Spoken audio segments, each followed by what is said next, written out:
تابان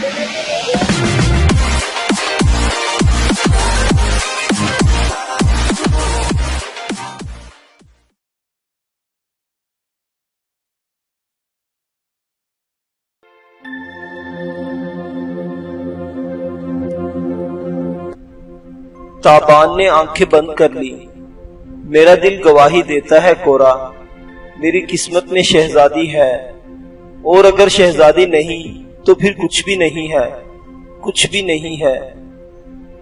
تابان کی مدھم آواز کسی جادوئی سرسراہٹ کی طرح فضا میں بکھر گئی۔ دور قلعے کی فصیل پر ابھی بھی اکا دکا دھماکے ہو رہے تھے۔ ہیلی کارینس کا محاصرہ طویل ہوا اور ہوتا چلا گیا۔ شہر میں خوراک کے وافر ذخائر تھے، فصیل مضبوط تھی، اور سب سے بڑھ کر یہ کہ شہریوں کو روڈز کے کماندار میمنان کی مدد بھی حاصل تھی۔ جنگ گرینیکس سے بچ نکلنے والا یہ مشہور سالار بے شمار تنخواہ دار یونانیوں اور ایرانیوں کے ہمراہ شہر پہنچ چکا تھا۔ اس سے پہلے ملیٹس کے مقام پر میمنان اور سکندر کا آمنا سامنا ہو چکا تھا، لیکن براہ راست ٹکراؤ کی نوبت نہیں پہنچی تھی۔ اس لڑائی میں میمنان اپنے بحری بیڑے کے ساتھ سمندر میں رہا اور سکندر نے خشکی پر قدم جمائے رکھے تھے، تاہم اب صورتحال مختلف تھی۔ میمنان محاصرے سے چند روز پہلے شہر میں داخل ہوا تھا اور اب مزاحمتی کارروائیوں کی بھرپور نگرانی کر رہا تھا۔ ہیلی کارینس میں یقیناً کچھ لوگ ایسے بھی ہوں گے جو خون ریزی سے بچنے کے لیے سکندر سے شرائط طے کر کے شہر کے دروازے کھولنا چاہتے ہوں گے، لیکن میمنان کی موجودگی نے پرامن تصفیے کے ہر امکان کو ختم کر رکھا تھا۔ میمنان فطرتاً جنگجو شخص تھا اور اس کے خیالات شہر کے امن پسند باشندوں سے قطعی مختلف تھے، جو اس سے پہلے ایرانیوں کی اطاعت قبول کیے ہوئے تھے اور اب انہی شرائط پر سکندر کی حکمرانی بھی گوارا کر سکتے تھے۔ دوسری طرف گزرنے والے ہر دن کے ساتھ مقدونوی سپاہیوں کی اکتاہٹ میں اضافہ ہو رہا تھا۔ شہر کی فصیل کے گرد بیٹھے بیٹھے وہ تنگ آ چکے تھے۔ ان کی بیزاری کم کرنے کے لیے سکندر روزانہ فصیل پر سنگ باری کراتا۔ کبھی کبھی وہ ایسے احکامات بھی جاری کرتا جن سے ظاہر ہوتا کہ بڑا حملہ ہونے والا ہے۔ روزانہ کی جنگی مشقیں بھی زور و شور سے جاری تھی۔ اس طرح کئی ہفتے گزر گئے۔ وہ ایک چاندنی رات تھی۔ قلعے کی فصیل اور گرد و نواح کا علاقہ چاندنی میں نہایا ہوا تھا۔ تابان اپنے خیمے میں موجود تھا۔ اس کے 1000 دستے کے کئی کماندار بھی خیمے میں پراجمان تھے۔ ایسا عجیب و غریب سالار انہوں نے پہلی بار دیکھا تھا، جو اپنے ماتحتوں کے ساتھ آلتی پالتی مار کر بیٹھتا تھا اور جس کے چہرے پر ہر وقت ایک عجیب بھول پن چھایا رہتا تھا۔ جب وہ قہقہا لگا کر ہنستا تھا تو یہ بھول پن اور بھی نمایاں ہو جاتا تھا۔ خیمے سے باہر ہوا میں خنکی تھی، مٹی کے آتش دان میں آگ جل رہی تھی اور وہ سب اس کے گرد بیٹھے باتوں میں مصروف تھے۔ ایک سپاہی کہیں سے شراب کی سراہی لے آیا۔ مہ نوش پیالے بھر بھر کر پینے لگے۔ اداسی اور اکتاہٹ کو نشے میں ڈبونے کی کوشش دیر تک جاری رہی۔ وقت گزرنے کے ساتھ ساتھ محفل رنگ پر آتی گئی۔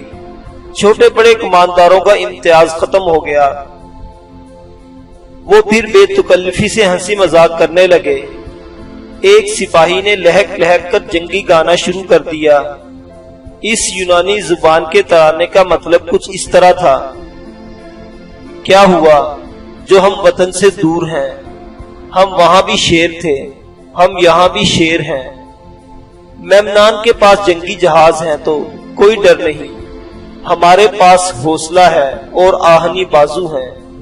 تم دیکھو گے جب وقت آئے گا ہم اپنے تجارتی جہازوں کو دشمن کے جنگی بیڑوں سے لڑا دیں گے اور زیوس دیوتا کی مہربانیوں سے بحر و بر پر فتح ہماری ہوگی۔ ایک دوسرا سپاہی نشے میں جھوم کر بولا: یہ کیا بےہودہ شعر لے بیٹھے ہو، یہ میدان جنگ نہیں، چاندنی کی بساط ہے۔ ایسی راتوں میں خون خرابے کی نہیں، خوش ادا حسیناؤں کے ریشمی اجسام کی باتیں کرتے ہیں۔ اور اس شہد کی باتیں کرتے ہیں جو ان کے ہونٹوں سے ٹپکتا ہے اور آنکھوں سے چھلکتا ہے۔ پھر وہ جھوم جھوم کر ایک ایسی قدیم نظم پڑھنے لگا جس میں سرد راتوں اور گرم لمس کا تذکرہ تھا اور ان سودگوشیوں کی بات تھی جنہیں سن کر مہوشوں کی جبینیں عرق آلود اور آنکھیں نیم باز ہو جاتی ہیں۔ سپاہی نے اسے تانا دیا، تم سپاہی نہیں مسخرے ہو، اگر تمہیں بیوی بچے یاد آ رہے ہیں تو کماندار سے رخصت لے کر واپس چلے جاؤ، یہ میدان کارزار ہے، یہاں لب و رخسار کی نہیں تیر و تفنگ کی باتیں ہوں گی۔ دوسرے سپاہی کو یہ تانا ناگوار گزرا، بگڑ کر بولا، تم بہادر نہیں بے وقوف ہو، بہار میں خزاں کا رونا رو رہے ہو اور مصیبت سے پہلے ہی واویلا کر رہے ہو۔ میں نے تم سے بڑے بڑے جیدار دیکھے ہیں جو جنگی ترانے الاپنے کا وقت ہوتا ہے تو وہ الاما پکارتے ہیں۔ اگر بہت بھروسہ ہے تو بازوؤں پر، تو ابھی میدان جنگ میں نکل کر دشمن کو للکار کر دیکھو، معلوم ہو جائے گا کون کتنے پانی میں ہے۔ پہلا سپاہی تن کر کھڑا ہو گیا، اس نے ہاتھ کا جام ہونٹوں سے لگایا اور ایک ہی سانس میں خالی کیا اور غرا کر بولا، چلو آؤ، ابھی آؤ، دیکھتے ہیں کون فصیل پر چڑھتا ہے اور کتنے دشمنوں کو قتل کرتا ہے۔ دوسرے سپاہی نے بھڑک کر تلوار کھینچ لی اور جھومتا ہوا اٹھ کھڑا ہوا۔ کماندار ہنسنے لگے۔ ایک کماندار نے پہلے سپاہی کو جھانپڑ رسید کیا، دو دوسرے کمانداروں نے دوسرے سپاہی کو دبوچ کر نیچے بٹھا لیا۔ تابان نے ہلکے پھلکے انداز میں انہیں سرزنش کی اور کہا کہ وہ آپے میں رہیں، یہ نہ ہو الٹا لٹکا کر ساری شراب ان کے اندر سے نکالنا پڑے۔ دستے کے 5 صدی سالار نے اس واقعے سے ملتا جلتا ایک واقعہ سنانا شروع کیا جو انہیں میلیٹس کی لڑائی میں پیش آیا۔ یہ واقعہ طویل ہوتا چلا گیا اور رات آدھی سے زیادہ گزر گئی۔ کچھ حاضرین اس داستان گوئی کے دوران ہی اٹھ کر چلے گئے، باقی داستان ختم ہونے کے بعد اپنے اپنے خیموں میں لوٹ گئے۔ چند کماندار جو زیادہ نشے میں تھے تابان کے خیمے میں ہی پڑے رہے۔ تابان نے شراب نہیں پی تھی لیکن نیند اسے بھی بہت زوروں کی آ رہی تھی۔ وہ جس جگہ بیٹھا تھا وہیں ایک تکیے سے ٹیک لگا کر سو گیا۔ معلوم نہیں وہ کتنی دیر سویا رہا۔ اچانک اس کی آنکھ ایک نامانوس شور سے کھل گئی۔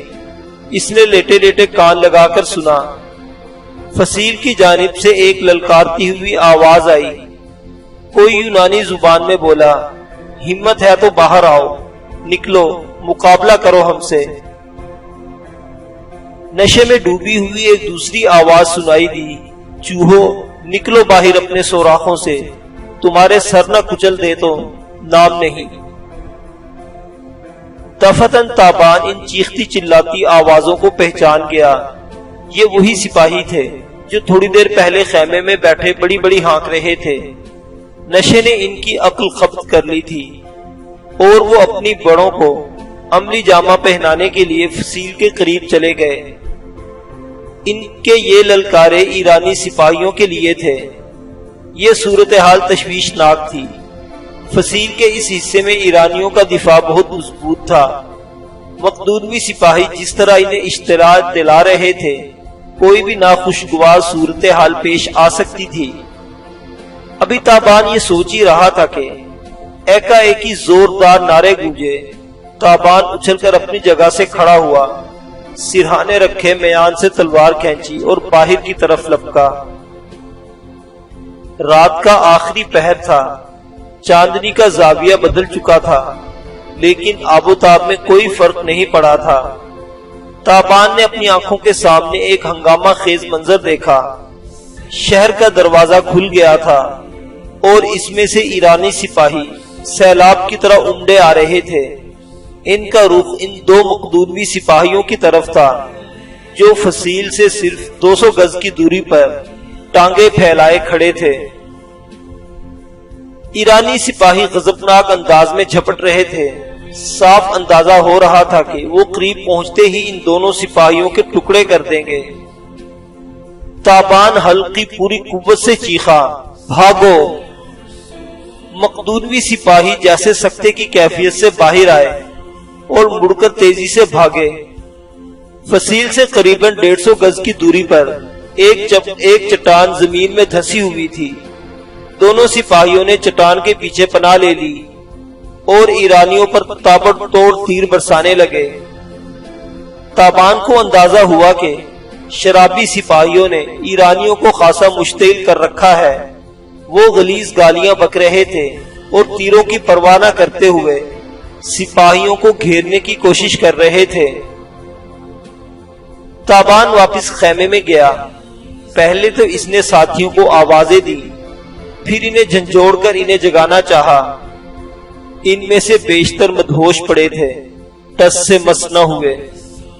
2-3 افراد اٹھے اور بدحواسی میں ہتھیار ڈھونڈنے لگے۔ تابان پھر باہر لپکا۔ ایرانی سپاہیوں کی تعداد 100 سے کم ہرگز نہیں تھی۔ وہ دونوں مقدونوی سپاہیوں کے بالکل نزدیک پہنچ چکے تھے۔ مقدونوی سپاہیوں نے اپنی بیوقوفی کی تھی، لیکن کچھ بھی تھا، وہ تابان کے دستے کے سپاہی تھے۔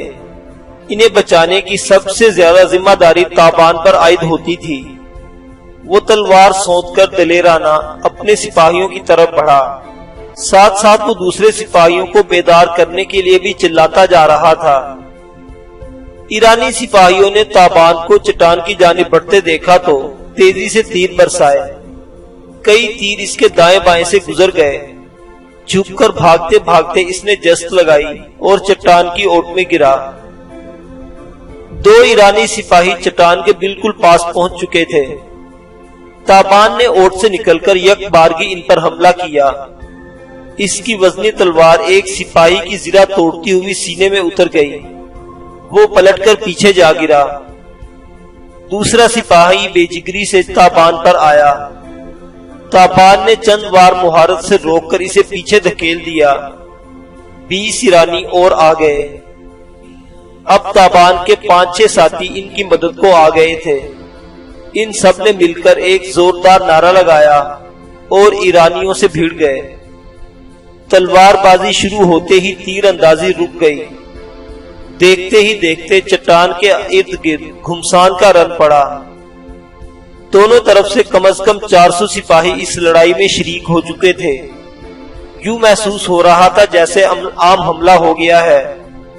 ایرانی سپاہیوں میں لمبے نیزوں والا ایک دستہ شامل تھا۔ اس دستے نے مقدونوی سپاہیوں کو خاصا نقصان پہنچایا۔ کئی سپاہی ہلاک و زخمی ہو گئے۔ ہلاک ہونے والوں میں ایک دستہ سالار بھی شامل تھا۔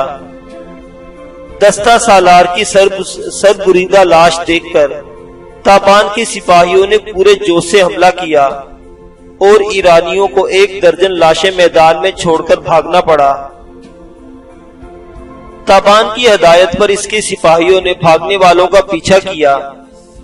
وہ اس کوشش میں تھے کہ واپس جانے والے ایرانیوں کے ساتھ ہی فصیل تک پہنچ جائیں اور کسی طرح ایرانیوں کو دروازہ بند کرنے سے روک دیں۔ اگر وہ ایسا کرنے میں کامیاب ہو جاتے تو مقدونوی سپاہیوں کا سیلاب بلاخیز دروازے پر امٹ پڑتا۔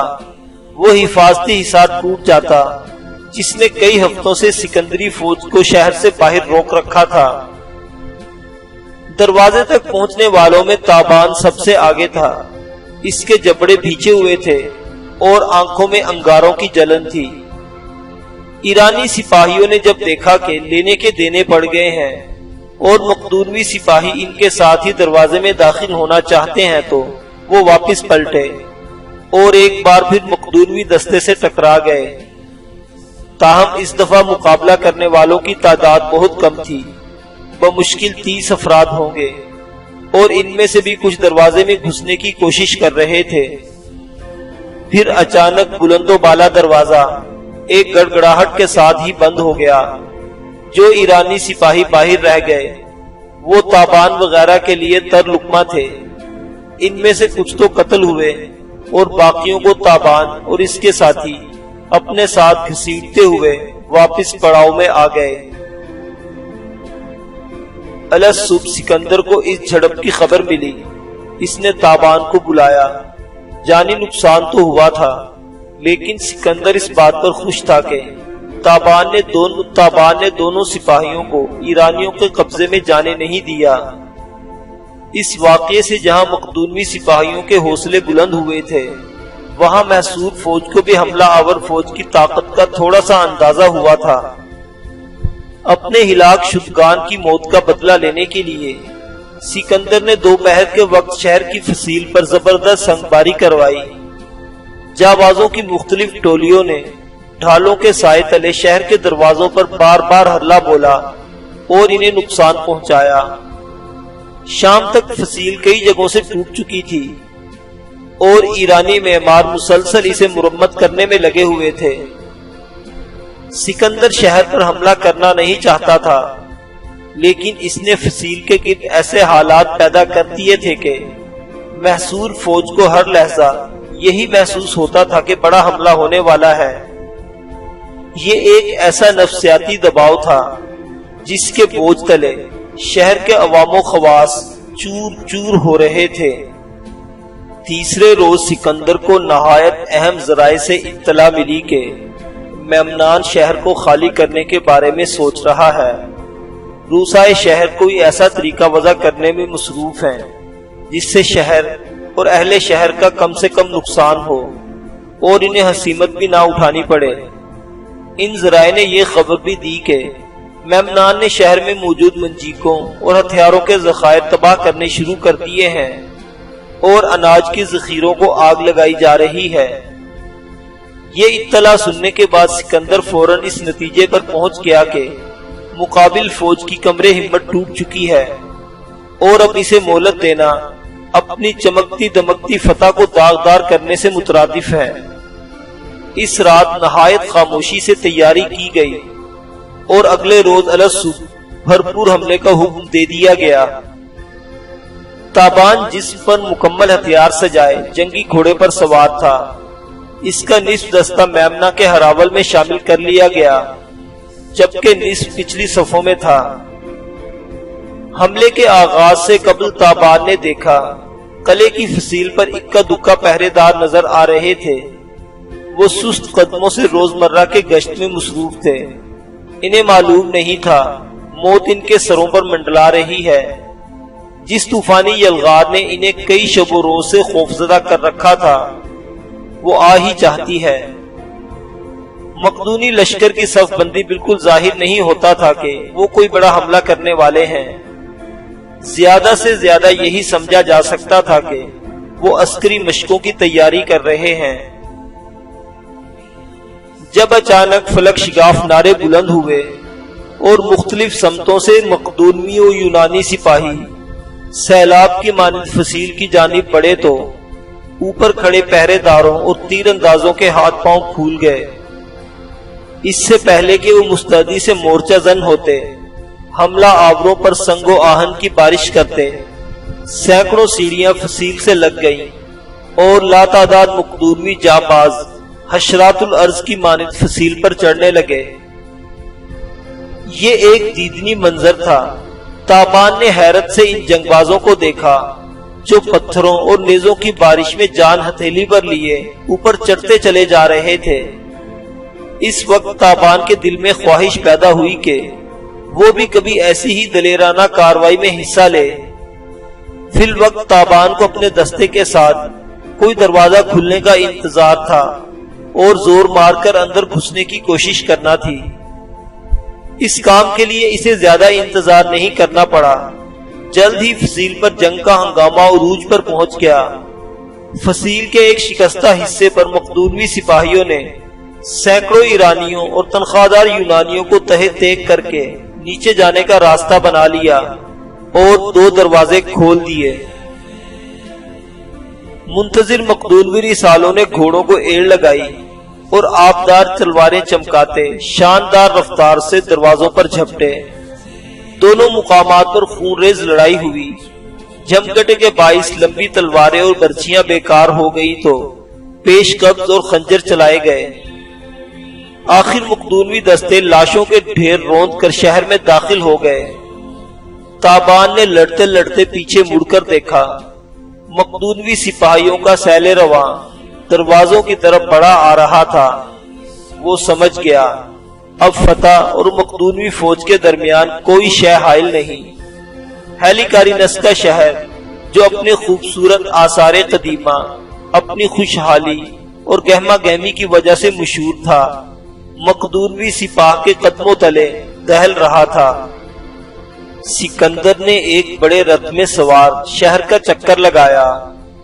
گلیوں میں جا بجا ایرانیوں اور تنخواہ دار یونانیوں کی لاشیں پڑی تھی، گھروں سے رونے پیٹنے کی آوازیں آ رہی تھی اور پورے شہر پر انجانہ خوف مسلط تھا۔ ایک بازار سے گزرتے ہوئے سکندر کو اطلاع ملی کہ فتح کے نشے میں چور کچھ مقدونوی سپاہی ایک محلے سے کئی نوجوان لڑکیوں کو گھوڑا گاڑیوں میں بٹھا کر لے گئے ہیں۔ سکندر نے فوراً حکم جاری کر دیا، کوئی سپاہی کسی گھر میں گھسنے کی کوشش نہ کرے، نہ لوٹ مار کی جائے اور نہ کسی عمارت کو نقصان پہنچایا جائے۔ سکندر کو شہر کا تعمیراتی حسن بہت متاثر کر رہا تھا اور وہ اس حسن کو غارت نہیں کرنا چاہتا تھا۔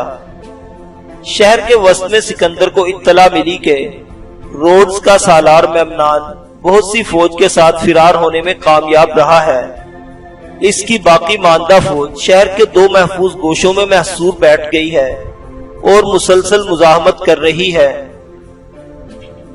کمانداروں نے اجازت طلب کی بھرپور حملہ کر کے ان محصورین کو کچل دیا جائے، لیکن سکندر نے اجازت نہیں دی۔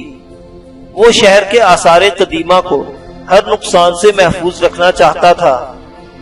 اس نے 2,000 دستوں کو حکم دیا کہ وہ مزاحمت کرنے والے ایرانیوں کو مکمل طور پر محاصرے میں لے لیں۔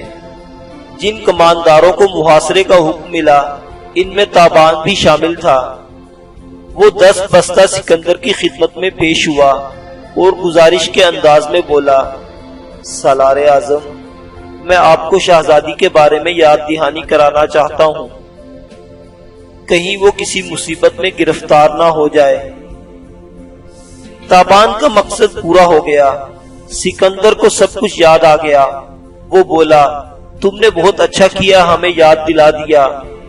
ہم محاصرے کے لیے تمہاری جگہ کسی اور کو بھیجیں گے۔ تم فوراً کسی باخبر شخص کو ساتھ لو اور شہزادی کو برآمد کرو۔ تابان خوشی سے پھولے نہیں سمایا، تعظیم پیش کر کے واپس مڑا۔ سامنے اسے حبشی یرغا نظر آیا۔ وہ دونوں ہاتھ سینے پر باندھے اطمینان سے تابان کی طرف دیکھ رہا تھا۔ آنکھوں میں وہی اداس نمی تھی جو اس کی شخصیت کو پراسرار بنا دیتی تھی۔ تابان نے کہا، محترم سردار، آپ میرے ساتھ اس عبادت گاہ تک چلیں گے جہاں شہزادی رہتی ہے، میرا مطلب ہے جہاں اسے قید کیا گیا ہے۔ یرغا تابان کی بے تابی دیکھ کر زیر لب مسکرایا، میں تو خود تمہیں ڈھونڈ رہا تھا، تمہیں دیر نہیں کرنا چاہیے، چلو آؤ میں خود تمہارے ساتھ چلتا ہوں۔ دونوں گھوڑے بھگاتے ہوئے ہجوم سے نکلے اور جنوبی رخ پر روانہ ہو گئے۔ تابان کے دستے کے 50 سوار بھی پیچھے چل دیے۔ تابان کی بے تابی عروج پر تھی۔ کسی وقت وہ تیز رفتاری سے گھوڑا بھگاتے ہوئے یرغا سے بھی آگے نکل جاتا، تب اسے خیال آتا کہ وہ تو راستے سے واقف ہی نہیں۔ وہ رفتار دھیمی کر کے پھر یرغا سے آ ملتا۔ گلیوں بازاروں میں متحدہ یونانی جمعیت کے سپاہی فاتحانہ نعرے لگانے میں مصروف تھے۔ لاشوں کو ٹھکانے لگایا جا رہا تھا اور کئی جگہ اس آگ کو بجھانے کی کوشش کی جا رہی تھی جو میمنان کے سپاہی بھاگتے ہوئے غلے کے ذخیروں کو لگا گئے تھے۔ کچھ ہی دیر بعد تابان اور سیاہ فام یرغا اپنے گھوڑے کو دوڑاتے ایک عظیم الشان عمارت کے سامنے پہنچے۔ یہ عمارت گو شہر پناہ کے اندر ہی تھی، لیکن اس کے چاروں طرف ایک وسیع میدان اور چھوٹے چھوٹے تالاب بنے ہوئے تھے۔ جہاں ان تالابوں کا سلسلہ ختم ہوتا تھا وہاں سنگ سرخ سے بنی وسیع و عریض سیڑھیاں تھی۔ یہ سیڑھیاں تابان، یرغا اور ان کے ساتھیوں کو ایک بیکراں صحن میں لے آئیں۔ اس صحن کی جانب کئی ایک فلک بوس ستون تھے۔ ان ستونوں کے بالائی سروں پر بڑے بڑے پیالے تھے اور ان میں آگ جل رہی تھی۔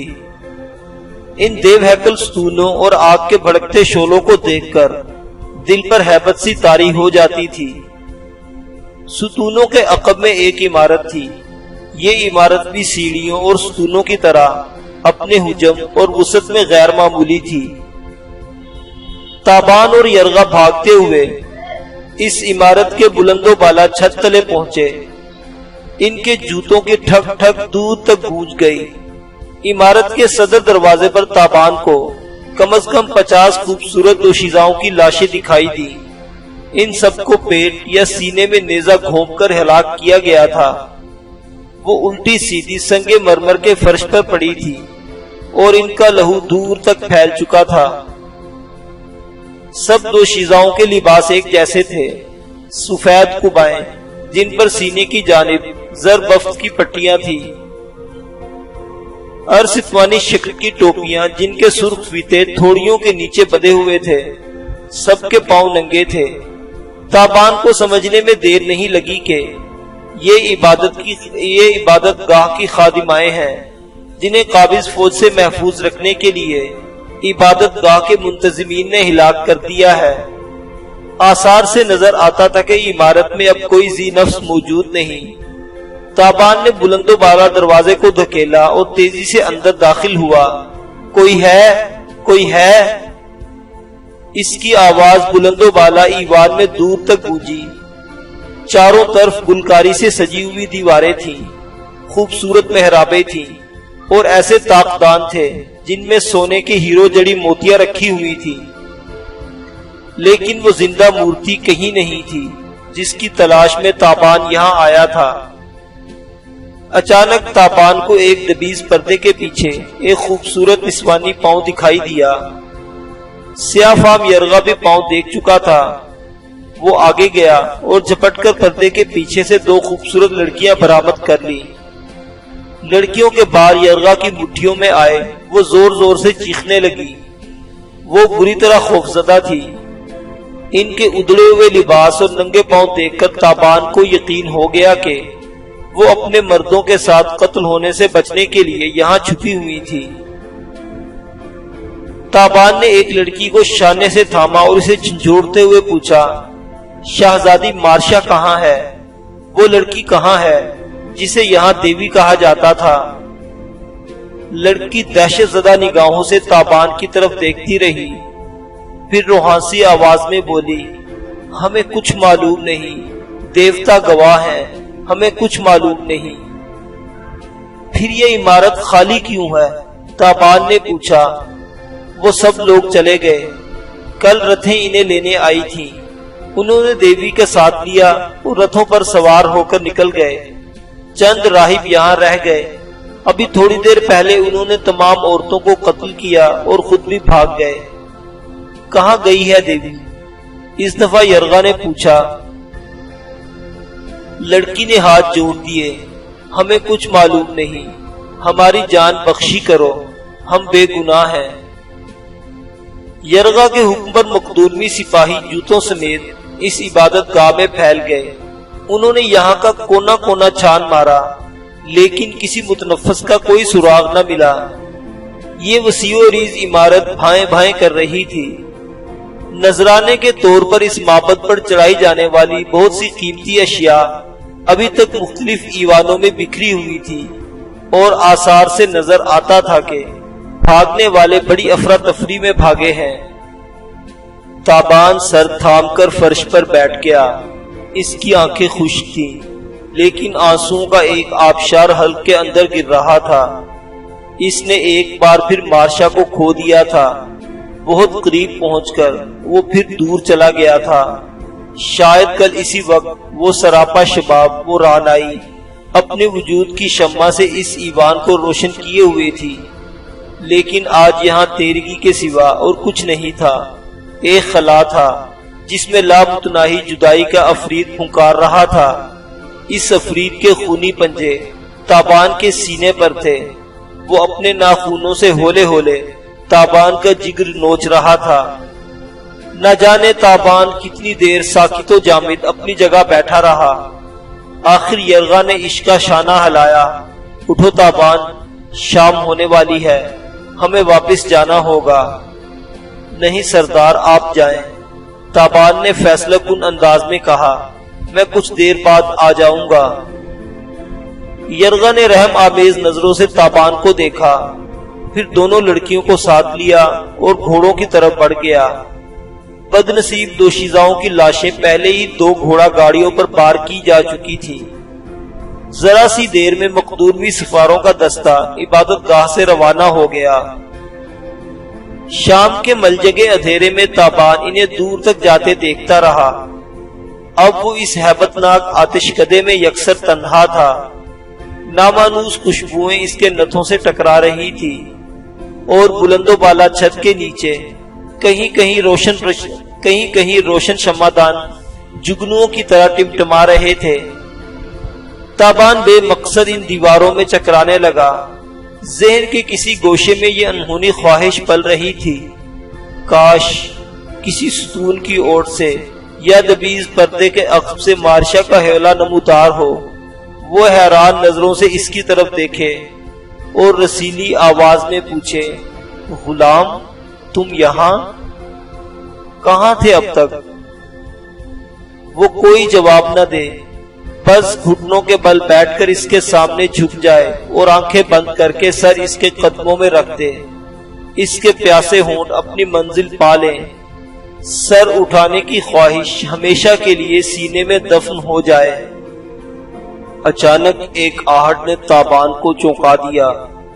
وہ اپنے قدموں کی جانب دیکھنے لگا۔ آواز عین اس کے نیچے سے آئی تھی۔ اس نے ایک مورتی کے قریب رکھا ہوا طلائی شمعدان اٹھایا اور غور سے فرش کو دیکھنے لگا۔ یہ جاننے میں اسے ذرا دیر نہیں لگی کہ وہ ایک تہہ خانے پر کھڑا ہے۔ معمولی کوشش سے اس نے وہ طریقہ دریافت کر لیا جس سے تہہ خانے کا راستہ بند کرنے والی پتھریلی سیل کو سرکایا جا سکتا تھا۔ ایک آہنی کنڈے کی حرکت دینے کے بعد اس نے سیل کو دھکیلا تو وہ چھوٹے چھوٹے پہیوں پر بآسانی حرکت کرتی ہوئی ایک طرف ہٹ گئی۔ سامنے تہہ خانے کی سیڑھیاں تھی۔ تابان نے تلوار بے نیام کر کے چند زینے طے کیے تو اس کے سامنے ایک انتہائی حیران کن منظر تھا۔ یہ ایک کتب خانہ تھا۔ یہاں کتابیں رکھنے کے لیے بڑے بڑے آہنی چوکٹے بنے ہوئے تھے۔ ان چوکٹوں میں فرش سے چھت تک کتابیں بھری پڑی تھی۔ اس کتب خانے میں سینکڑوں کتابیں تھیں۔ یہ کتابیں زیادہ تر باریک چمڑے کے ٹکڑوں پر لکھی گئی تھی۔ تابان یہ دیکھ کر حیران رہ گیا کہ بیشتر کتابوں کو آگ لگ چکی ہے اور وہ دھڑا دھڑ جل رہی ہیں۔ جلتے چمڑے کی بو چاروں طرف پھیل رہی تھی اور گاڑھا سیاہ دھواں تیزی سے تہہ خانے میں بھرتا جا رہا تھا۔